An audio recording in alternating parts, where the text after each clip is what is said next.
Le début de mon opération dans le domaine des tourbières a commencé avec la tourbe Saint-Laurent, qui était la plus petite tourbière au Canada.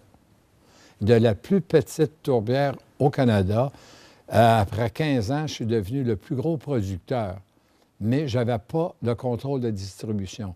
Et c'est là que j'ai acheté la compagnie Premier en 1978. Alors, du jour au lendemain, d'un producteur important, je suis devenu un distributeur, le premier distributeur au Canada et aux États-Unis.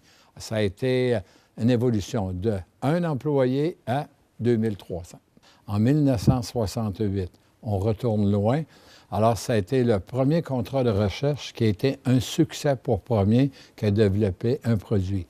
Traditionnellement, les producteurs de tourbe produisaient de la tourbe à l'état brut. Alors, Premier a mis au monde, avec l'Université de Cornell, un produit qu'on appelle ProMix, qui se vend en Amérique du Nord aujourd'hui et qui est un produit qui identifie ce type de produit-là pour tous nos compétiteurs. À la venue de mon fils, fin des années 80, notre tradition qui était de produire des équipements pour nous seulement, on l'a changé. Alors, on est devenu le fournisseur mondial d'équipements pour l'industrie de la tourbe.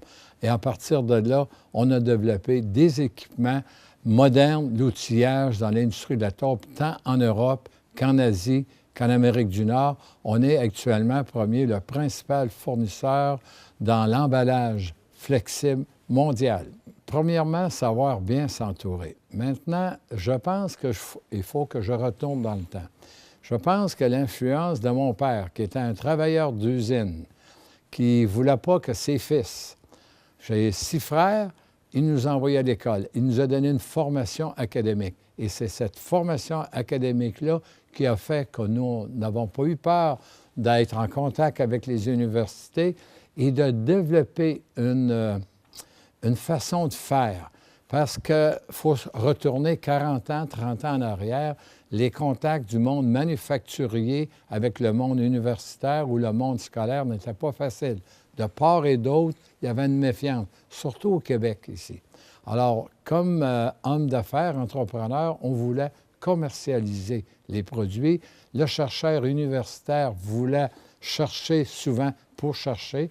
Et aujourd'hui, on a appris à travailler ensemble. Puis je dois vous dire, aujourd'hui, en 2013, on a des ententes avec des universités canadiennes, québécoises, américaines et surtout avec l'université qui nous intéresse, celle du Bas-Saint-Laurent.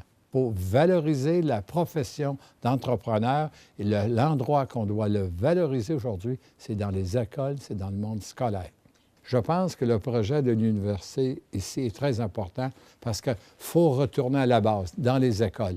C'est là qu'on doit valoriser la profession. Valoriser la profession, au Québec, c'est plus difficile.